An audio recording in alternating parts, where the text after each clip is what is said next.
എപ്പോഴും പറയാറുണ്ട്, പൈസ എന്തിനാണെന്ന് പല ആൾക്കാർക്കും അറിയാൻ മേലാതെ മുഴുവൻ നമ്മുടെ സൊസൈറ്റി മുഴുവൻ ആൾക്കാരും പൈസ ഉണ്ടാക്കാൻ വേണ്ടി പടവെട്ടി സ്വന്തം സഹോദരനോട് കേസ് കൊടുത്തു.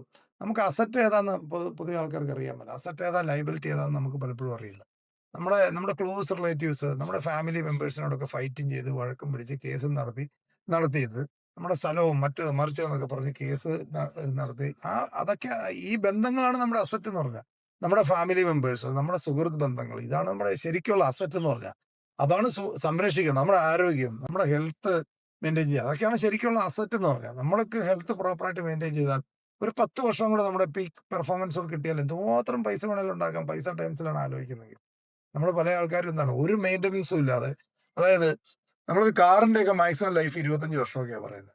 നമ്മുടെ ലൈഫ് ഒരു 100 വർഷം ഉണ്ട്. അതിനുള്ള റോ മെറ്റീരിയൽ എന്താ എടുക്കേണ്ടത്? നല്ല എയറും നല്ല വാട്ടറും നല്ല ഫുഡും. പ്രോപ്പറായിട്ട് ഇത് മെയിൻറ്റെയിൻ ചെയ്യുക. പ്രോപ്പറായിട്ട് എല്ലാം നമ്മുടെ ഓർഗൻസ് നമുക്ക് ഇട്ടിരിക്കുന്നതെല്ലാം മെയിൻറ്റെയിൻ ചെയ്യുക. അത് ഈ ഭക്തിയോടെ മെയിൻറ്റെയിൻ ചെയ്യുക എന്ന് പറയും. വളരെ ഭക്തിയോടെ നമ്മൾ കഴിക്കുന്ന ഒരു ഫുഡ് എന്ന് പറയുന്നത് നമ്മുടെ ഫ്ലഷും ബ്ലഡും ആകാനുള്ളതാണ്. റെസ്പോൺസിബിൾ ആയിട്ട് ജീവിക്കുക എന്നുള്ളതാണ്. റെസ്പോൺസിബിൾ ആയിട്ട് കഴിക്കുക, റെസ്പോൺസിബിൾ ആയിട്ട് കാര്യങ്ങൾ കാണുക, കേൾക്കുക. ഇതിനകത്തേക്ക് ഒരിക്കലും ഒരു ജങ്ക് സാധനം അകത്തേക്ക് പോകുന്നില്ല എന്നുള്ളൊരു ആദ്യം ഉറപ്പ് വരുത്തുക. ഫുഡ് കഴിക്കുന്നത് വളരെ ചൂസി ആണ്. കണ്ണി കണ്ട ചപ്പും ചവറും എവിടെയെങ്കിലും കിട്ടുന്ന സാധനം കഴിക്കരുത്. നമ്മുടെ ഗട്ട് എന്ന് പറഞ്ഞാൽ സെക്കൻഡ് ബ്രെയിൻ എന്നാണ് പറയുന്നത്.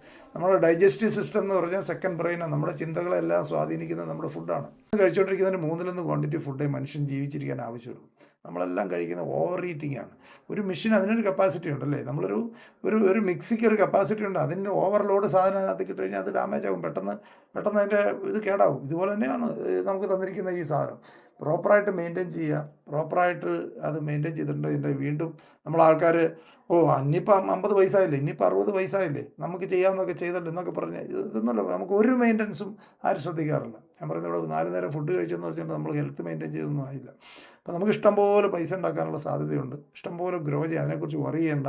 ഏറ്റവും വലിയ അസറ്റ് ഏതാണെന്ന് നമ്മൾ തിരിച്ചറിയുക. നമുക്കിപ്പോൾ ഒരു ബെൻസ് കാർ മേടിക്കാൻ പറ്റിയെന്ന് പറഞ്ഞാലും ചെവിയെ ചെമ്പരത്തിപ്പൂവും വെച്ചുകൊണ്ട് ബെൻസ് കാറെ പോയാൽ വളരെ വൃത്തികേടാണ്. ബെൻസ് കാറ് ഒരാൾ വാങ്ങുകയെന്ന് പറഞ്ഞാൽ അതിനോടൊപ്പം തന്നെ അയാളുടെ ജീവിതത്തിൻ്റെ എല്ലാ തലത്തിലുമുള്ള ഡിഫറൻസ് ഉണ്ടാകണം. അദ്ദേഹത്തിൻ്റെ അസോസിയേഷൻ, അറിവ്, വിവരം, മെൻ്റൽ സ്റ്റെബിലിറ്റി എല്ലാം കൂടെ ഉണ്ടാകുന്നതിനാണ് ഒരു ബെൻസ് എന്ന് പറഞ്ഞാൽ. ഒരു ബെൻസിൻ്റെ ഒരു കാറ് മാത്രമല്ല, അതിനോട് ചുറ്റിപ്പറ്റിയുള്ള നമ്മുടെ ജീവിത സാഹചര്യങ്ങളൊക്കെ അതിനോടൊപ്പം ഇമ്പ്രൂവ് ആവണം.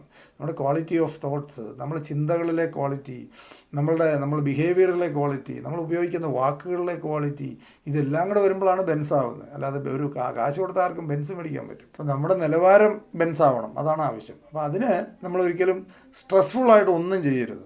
ഞാൻ എപ്പോഴും എൻ്റെ പോളിസിയാണ്, ബിസിനസ് നമ്മൾ സെലക്ട് ചെയ്യുന്നത് അറിവ് കിട്ടുന്നതായിരിക്കണം, സുഹൃത്തുക്കളെ കിട്ടുന്നതായിരിക്കണം, നല്ല ഹാപ്പിയായിട്ട് ജീവിക്കാൻ പറ്റുന്നതായിരിക്കണം, ഇഷ്ടംപോലെ യാത്ര ചെയ്യാൻ പറ്റുന്നതായിരിക്കണം. അല്ലാതെ സ്ട്രെസ്ഫുള്ളായിട്ട് എന്ത് പൈസ കിട്ടിയിട്ട് എന്താ കാര്യം? ഒരു കാര്യമില്ല.